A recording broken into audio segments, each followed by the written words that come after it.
Now, listen, normally I come out here, you know, and dance around and do my thing and say it's a great day for America. I'm not going to say that tonight. It's the 5th anniversary of 9/11, and it doesn't really seem appropriate. To be honest, I'll be honest with you, I did not want to do a show tonight. I didn't want to do it, but I wanted to put up a rerun, but we've just had 2 weeks of reruns, and we've run out of them. We don't have any more reruns, so I didn't know what to do.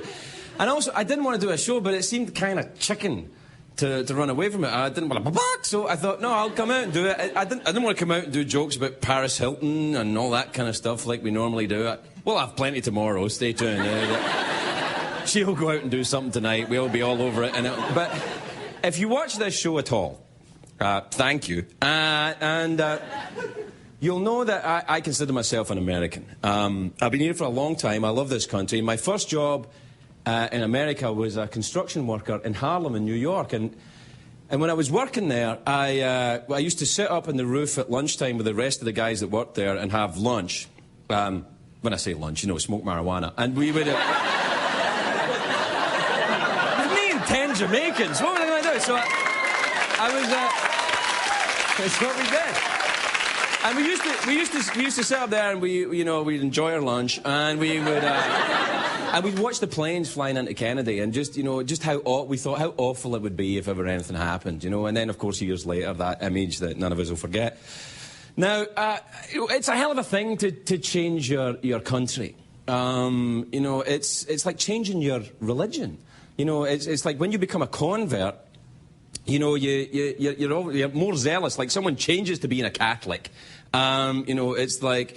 People who grew up being a Catholic are like, why is he so Catholic? It's just the way I am. You know, it's like, it's what I am about America. And I feel that, you know, I'm here, my son is an American, I pay my taxes in America, I pay alimony in America. I feel I'm assimilated here. And so I feel part of this. I think the world is part of this. Anyone who cares about anything, when these rat bastards flew those planes into those buildings, if you're a human, it would insult everything inside you. And if you've watched TV at all in the past few days, you'll have seen plenty of talk on 9/11. And I don't really know what kind of show we do here. If you watch this for any length of time, you'll know I'm not kidding about that. I don't really know what we do, but I'm not going to run away from this. This is a defining moment for our generation. That for one generation, it was the assassination of Kennedy. For another, it's 9/11. It's where were you on September the 11th. So here's where I was. I was here in Los Angeles. I was married at the time, and I got an early phone call from my then father-in-law. I was awake. I mean, my son was less than 6 months old at the time, so I was awake. And my father-in-law worked in Wall Street near Ground Zero, and he said, turn on the TV, World War III is broken out, it's crazy. And we turned on the television and watched it unfold, like most of the country. I saw the second plane hit as it happened live, and I didn't hear from my father-in-law again for 4 hours when the phone service was down. And we eventually heard from him. He, like a lot of people, just walked uptown. They just headed towards Central Park, covered in dust, do whatever they did, and they got out of there. And I remember the feeling of when the news reports later in the day, they said the planes had, the rest of the planes in America, the air traffic had ceased and that all the planes were safely landed. A strange sense of relief. America felt like a very small town that day. You know, that kind of, get everybody home sort of thing. And back then I was working on the Drew Carey show. I was still in show business then. I was working on the Drew Carey show. And around about noon, the stage manager called. We used to shoot the show on a Tuesday. And he called and he said, we're not going to tape today, the stage. I said, what, is Drew okay with that? Because, you know, lunch is catered on Tuesdays. He said, no, it's not. So where we taped the Drew Carey show was at the Warner Brothers studio lot, which is in Burbank here. So a few days later, we went back to work. Air travel was still shut down. The country was still reeling. And mourning, and everyone. It seems strange to say it now, but I remember thinking, we thought this was World War III. When's the next one coming? Tomorrow? The day after?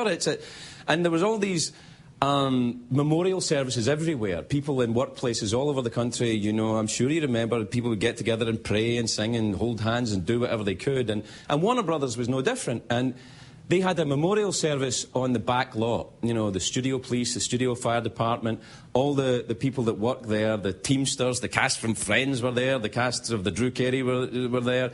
Drew Carey cast looked like they were Teamsters, but we were all in the back lot. And the back lot of Warner Brothers, it's where they shoot the Gilmore Girls. It's Main Street, USA. It's made to look like that.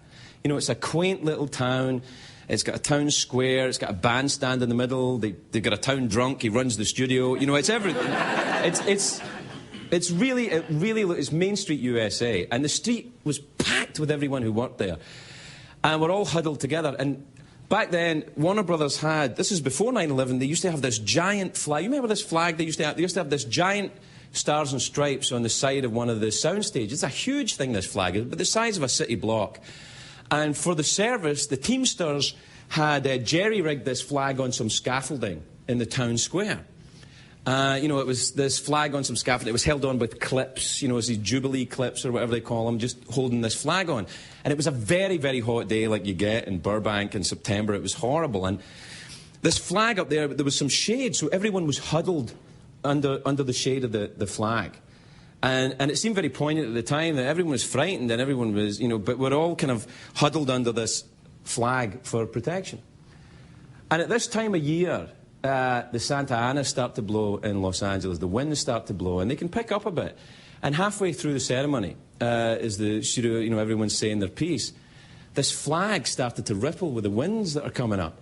And it started to ping loose from the jerry rig. The flag started to kind of move, and I thought, oh, God, we can't have this now. This flag can't fall down on us now. There's something very wrong about that. And a couple of these little clips pinged out, but the flag stayed where it was. And it's something that I'll never forget, because for all the fear and terror that 9/11 brought into us, I thought then, when I saw that flag stay there, I thought, that's the way it is here. This is an ill wind. And it moved the flag. And a couple of clips popped. And the country reeled back from it. And for all the arguments and all the rascals and the scoundrels on either side of political debates and all across who try and claim this awful, awful day as something they own, there is argument and debate in America, and that's what makes us the country where they are. And when that wind blew, and when that ill wind blew in America, the flag was still there. The flag was still there. Maybe somebody should write a song about that. We'll be back in a minute.